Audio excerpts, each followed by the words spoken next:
forced another smile, fake again. Riley decided on a different approach, the truth. Please, Grandma, I feel like you know something. I've seen it. I know it's real. I've been there. I've had dreams, hallucinations. There are men that want to kill me. Give me something so that I know I'm not crazy. I feel like I'm losing my mind. Esther paused, her breath quickening. You've seen it, but how? It's not possible.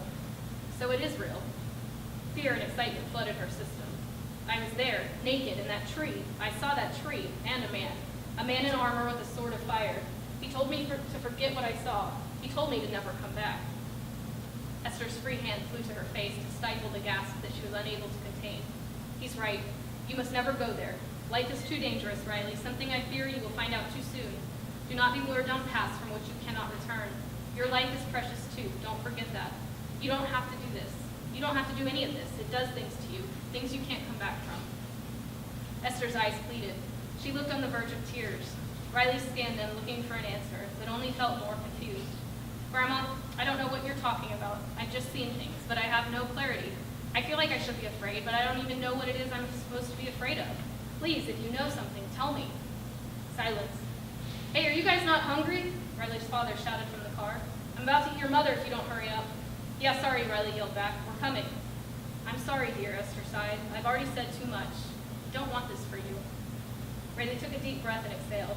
The conversation had done nothing but confuse her more. Well, we were right about Grandma's secrets. They reached the car and Riley climbed in, shutting the door and staring out at the mountains rising over Boulder. Normally, she loved the Rockies. She'd get lost for hours hiking, fishing in snow-fed lakes, or picnicking in meadows bursting with wildflowers. The peaks were familiar and comforting, but today they felt threatening. The jagged edges of the granite summits seemed forbidding instead of welcoming. She was beginning to feel that everything familiar was a facade hiding some dark secret she needed to fear. Fear what, though? Never attempt to return. He's right, you must never go there. Riley rested her forehead against the window and closed her eyes, willing the darkness to block out the overwhelming sense of helplessness. Since the episode during finals, she felt many things: fear, anxiety, stress, depression. But today a new feeling emerged: anger. Anger at being kept in the dark about something that was a danger to her, something that scared others so much they wouldn't even talk about it. So that's what I'm going to read for y'all today from the Soul Mender.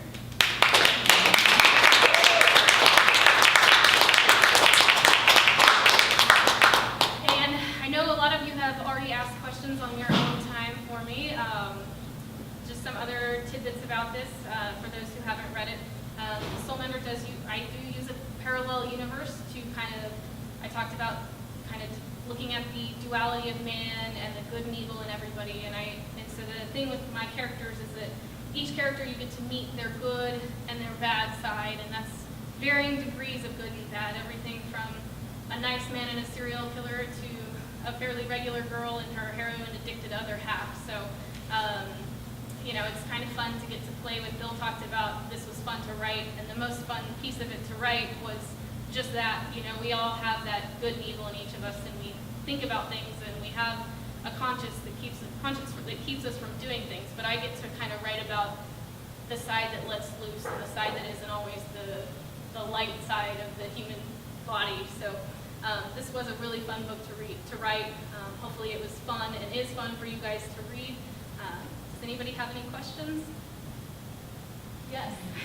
Is there anywhere we can find out more information about the characters in your other halves? Obviously the best way is to buy the book, to read it, and to get the second book when it comes out on January 1st.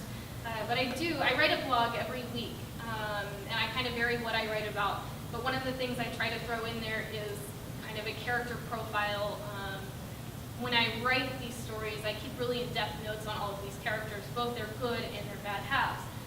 So that's everything from what time they go to bed to their first kiss and the first person they had a crush on. Things that never come into the book but help me to make them three-dimensional and well-rounded and somebody that I know, so when I write about them, I understand them. So one of the things I share in some of my blog posts are those detailed notes on both the good and the bad halves. So if you do wonder, what is Zachary Stone, the serial killer's favorite food? I don't know if I put that on there, but feel free to ask because I do have that somewhere in my notes. Good question. Yes? Which character did you find the most challenging to write? Which universe was that in? Challenging. think that the good people are harder to write than the bad, and I don't know why that is. I think it goes back to, I know the most fun character to write about was Oz, who is Riley Dale's other half. And that's the sort of the things you always wanted to say, always wanted to do, but you can't because that's not socially acceptable. I found her very easy to write, but it was challenging in other ways because she's been through things that I haven't. She's had to deal with different abuses, different lifestyle things. And so I had to, while that was fun, that was also a challenge. I had to do a lot of research in what it's like to have been through some of those things to make her realistic and relatable, which is also fun too. It's fun to do that research, but it's kind of funny. My husband came in the other day while I was working on book 2, and I'm at my desk and I'm like, I don't know, I had some sort of sad face, and he brushed over and he's like, "What's wrong?" But when I write these characters and I'm writing a scene where they're going through something horrible, I almost put myself in that position. So there's times I'm writing and I just have tears coming down my face, or I'm laughing. And he walked in at one of those moments, which I know sounds totally insane, but I think that's a piece of connecting with them. It's challenging, it's emotionally challenging, but it's also a fun piece. I think they've sort of become friends to me and are important to me, and I think that's how you keep them kind of growing. And so that answers your question. Okay. Yes. So how does living in a remote location affect your writing process? Is it liberating in a sense that you are freer to sort of give yourself over more to these characters, especially the darker ones, or is it sometimes isolating in kind of a difficult or scary way, or how is that for you? You know, I think the cool thing about where I live out in the Big Bend area of Texas, which is sort of middle of nowhere, is I think a lot of people pay big money to go to writing retreats in places like this, and I just get to live there. Sometimes it is isolating, but you know, we do a lot of outdoor activities, we have a lot of fun. As far as writing, it's great, it's quiet. I don't even hardly hear vehicle noise, I don't hear anything. I hear silence and what I'm writing, and so I think it's just, I'm lucky. I'm lucky to get that serene, peaceful location to write in every day. And then we go out plenty and have a beer on the front porch of the Starlight or whatnot, and we get some social interaction. But cool.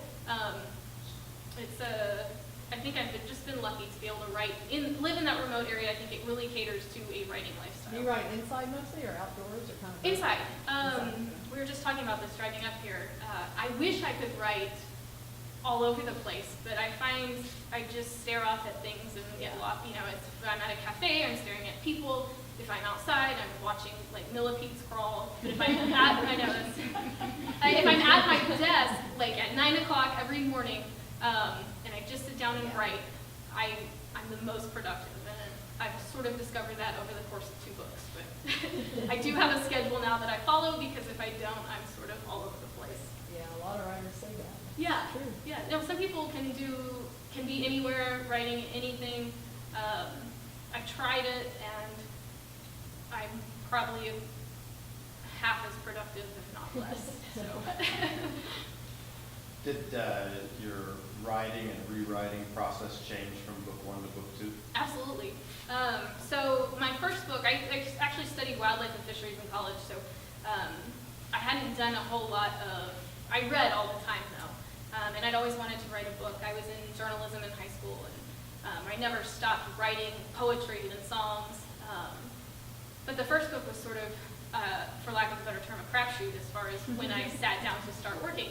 I read a lot of books on writing, and I do have a blog on that too, for which were the best, but I would sometimes get up in the morning and write and have a great day. Sometimes I didn't feel like writing until 3 p.m. and I'd write 400 words and want to rip my hair out. And I spent 5 months writing the first book. I spent 3 writing the second. So just by having a schedule and some discipline and knowing what worked for me, I was able to shave 2 months off that writing process. So yes, absolutely. First thing in the morning. If it doesn't happen, it's no good. Yeah. If it changes, I'm okay. Anybody else? And what did you learn in the editing process? I learned a lot about commas that I forgot. Still have some issues with that. That's why you have great editors.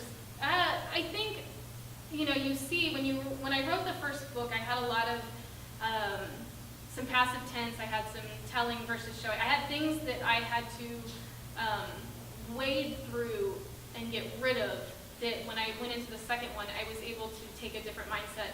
And as I wrote, avoid some of those things that I had to go back and rewrite over and over and over again in the first book. I think I definitely became a better writer just with the second one. I think the third one will be even better. I think in 10 years, I'll be writing an even better book. And I think that's probably how it is with everybody. It's a craft and a skill that keeps growing and you never perfect, but I think, it's probably a lot like playing the violin, that you just keep practicing the more you do it. The easier it gets, the less you have to think about it, and the more that it just comes naturally to you. So I definitely experienced more of that natural flow of good words versus junk in the second book. Anybody else? Okay, well, thank y'all so much for coming. It was a pleasure reading to you guys. I love sharing this book. This is now my life, my passion, my career. So anytime I'm able to tell people about it, read from it, answer questions, I love doing all of that. It is a fun thing I get to do, and I feel lucky every day that I've been given the opportunity to write books that I love, that I'm passionate about for a living. So thank y'all so much for coming and sharing that with me tonight, and hopefully we'll be back here sometime next year for an event for the second book, and y'all will get to hear some from that. So if you haven't signed up yet, on that little notebook we have by the books, if you do give me your email address, we are going to send you the first chapter of book 1. So for those of you who have read the book, you will get a special present, and if you haven't, you'll have it waiting for when you do finish the book. So thanks again for coming. Sign up if you haven't, and I'll be selling and signing books. So thank you.